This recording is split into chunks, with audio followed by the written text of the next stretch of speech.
Guys हमारे president को national level पे इनवाइट किया था एज अ पैनलिस्ट। ये ज़रा सुने हमारे प्रेसिडेंट को।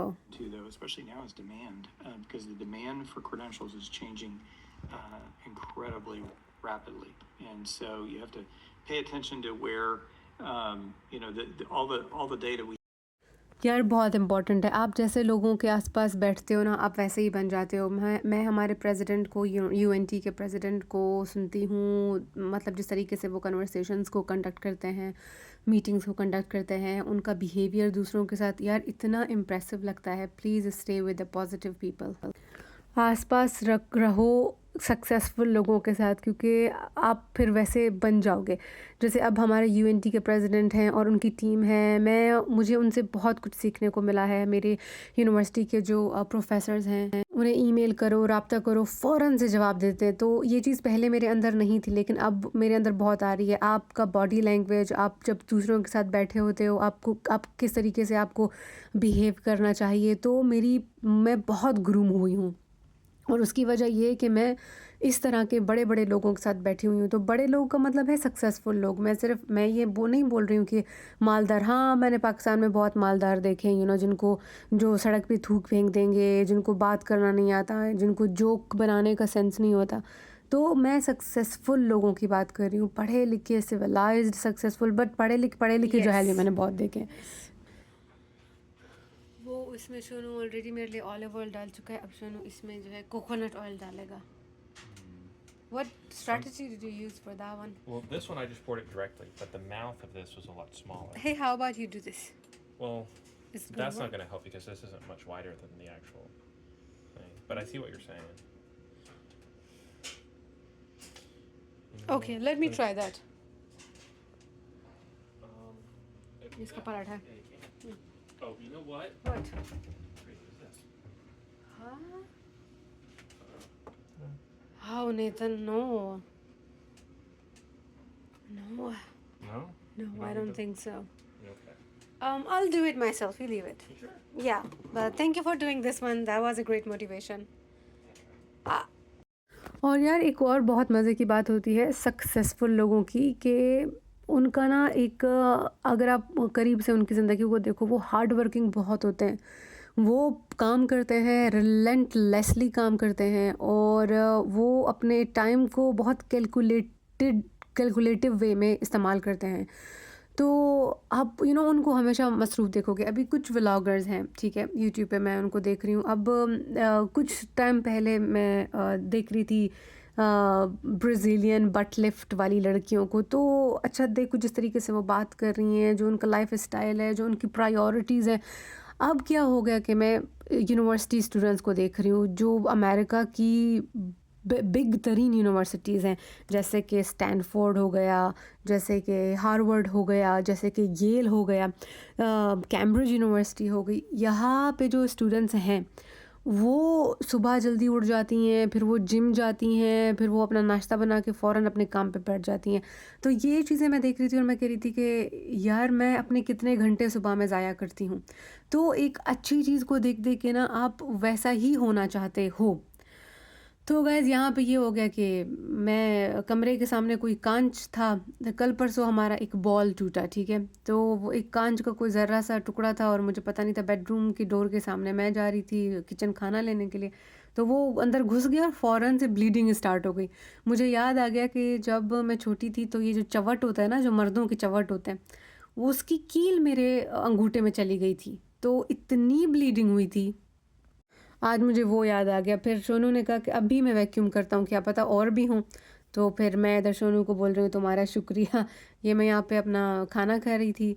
तो गाइज़ प्लीज़ इस बात को अपने पल्लू से या अपनी कमीज़ से बांध के रख दो कि आप जैसे लोगों के आसपास रहोगे, आप वैसे ही बनोगे। अनकॉन्शियसली आप डिज़ायर करोगे, आप क्रेव करोगे कि आप वैसे बन जाओ। हेलो देयर गाइज़ तो आज एक और मुश्किल दिन था। अभी जो है तकरीबन रात के 8 बज रहे हैं, 7:45 हो रहे हैं, और ग्रेडिंग मैं कर रही थी। सारा दिन आज मैंने ग्रेडिंग की है, जो कि मेरी यूनिवर्सिटी की जॉब है। मैं टीचिंग असिस्टेंट हूँ और वही मेरी मेन जॉब है एक्चुअली। गाइस ये ब्लैक अंगूर भी मैं आज खाती रही हूँ। ये है प्यारी बिल्ली, ये है बड़ा बिल्ला। यू आर अ बड़ा बिल्ला। म्याऊं। मेरी एक बहुत प्यारी दोस्त है कराची से, पाकिस्तान से। तो आज सुबह उसका मुझे एक कमेंट मैंने पढ़ा, तो उसमें उसने मुझे अप्रिसिएशन लिखी थी, जिसके लिए मैं बहुत थैंकफुल हूँ। तो उसमें मैसेज में उसने लिखा था कि तुम लकी हो कि तुम ये सब जो तुम्हारे पास वक्त है, तो तुम लकी हो। तो मैं इस वक्त ये आर्ग्यूमेंट नहीं कर रही हूँ, ना मैं गुस्से में हूँ, ना मैं लड़ाई कर रही हूँ। She is a very good friend of mine.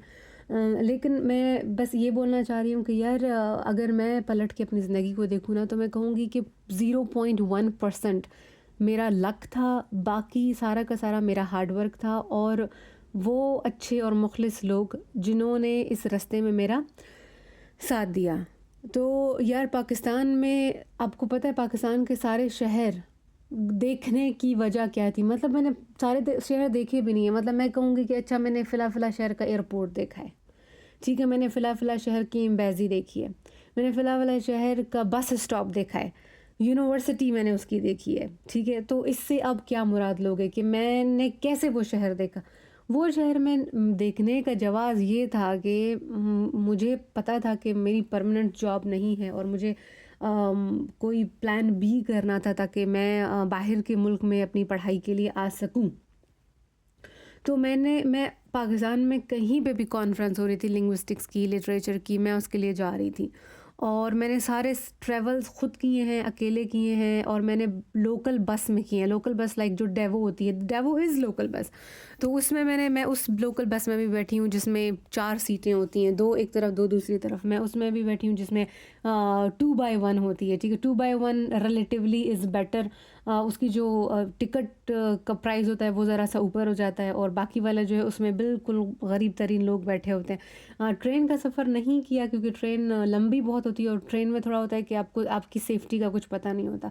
तो हमारी जो डेवो बसेस चलती हैं कोयटा में और पूरे पाकिस्तान में, तो उसका ये होता है कि फैमिलीज़ हैं, और सबकी निगाहों के सामने आप उतर रहे हो। फिर वो जो कंडक्टर होता है वो एक निगाह रखता है कि सारे पैसेंजर्स वापस आ गए या नहीं। तो मुझे वो ज़्यादा सेफ़ दिखा।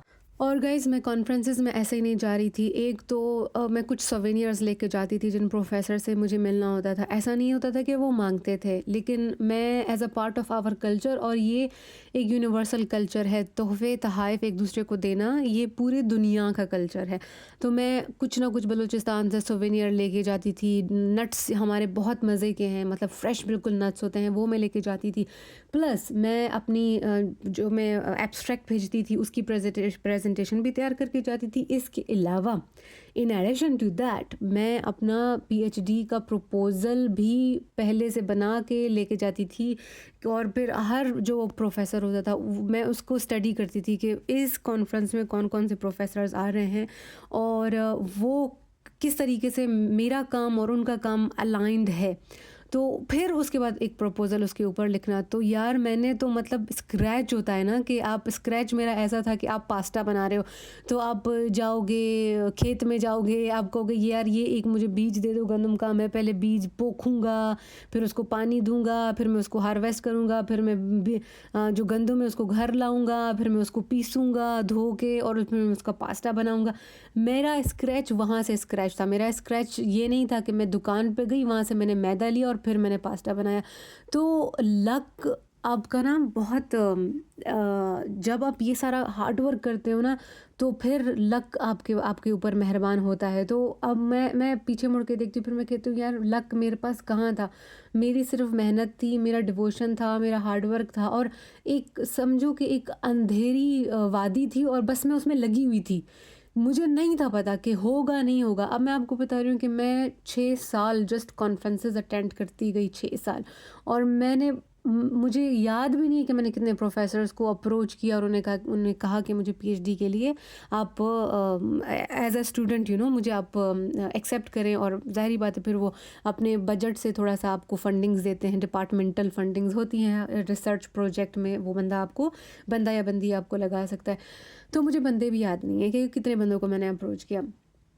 तो यार मेरे लिए तो ये टोटल हार्ड वर्क था। जब मैं एमफिल करी थी ना, तो मैंने एक बहुत प्यारा कोटेशन पढ़ा था। वो ये था कि success is 100% success is 99% perspiration and it is only 1% inspiration. अब इंस्पिरेशन आपको पता है कि यार किसी से आप मुतासिर हो जाते हो कि यार मुझे ऐसा होना है, ठीक है, लेकिन perspiration is the process of sweating. तो आप जो हो भाग दौड़ आपकी 99% है और आपकी सिर्फ 1% जो है वो इंस्पिरेशन होती है, और ये बिल्कुल ठीक है. हमारे एमफिल के टाइम में एक प्रोफेसर आया और वो पीएचडी अमेरिका से था और वो उसको हम डॉक्टर बोल रहे थे. तो मैंने कहा इसको डॉक्टर क्यों बोल रही है, तो पीएचडी, तो मुझे लड़कियों ने कहा हाँ तो पीएचडी हो तो फिर वो डॉक्टर. मैंने कहा हाँ सोशल साइंस में भी डॉक्टर बन सकते हैं. That was the day when I said I am going to be a doctor. तो तब वो मेरी 1% मेरी इंस्पिरेशन थी, लेकिन तब से मैं जो फसलें काट रही हूँ वो सारा मेरा पर्सपिरेशन है. तो आई डोंट नो यार, मैं इतना लक के ऊपर बिलीव नहीं करती हूँ. लक को अगर मैं पॉइंट दूंगी भी तो मैं वो 0.1% मैं लक को दूंगी. तो आई वुड से कि आप लोग भी इसी चीज़ के ऊपर बिलीव करो, क्योंकि जब आप मेहनत करते हो ना तो बस फिर वो जो किस्मत की देवी है वो ख़ुद आपके ऊपर मेहरबान हो जाती है. तो आपको किस्मत की देवी को ऐसे इंस्पायर करना पड़ेगा, और वो बहुत मुश्किल से इंस्पायर होती है, लेकिन अच्छी चीज़ें हमेशा हार्ड वर्क से ही आती हैं. तो guys this was the end of my day, और यहाँ पे मैं बोल रही हूँ कि मैं थोड़ा सा चॉकलेट खा के बस अभी और काम मेरे को करना है, और बिल्ली का बाल मेरे मुंह में था क्योंकि मैं उसको पप्पियाँ दे के आई थी. तो that was my day guys. It was an eventful day, और बहुत मुश्किल दिन भी था क्योंकि मैंने सारा दिन ग्रेडिंग की थी. तो आज के दिन का व्लॉग फिर मैं आपके साथ शेयर करूँगी. ये कल के दिन का व्लॉग था. So I will see you guys very soon. Please surround yourself with successful people, with positive people, with successful people. Bye.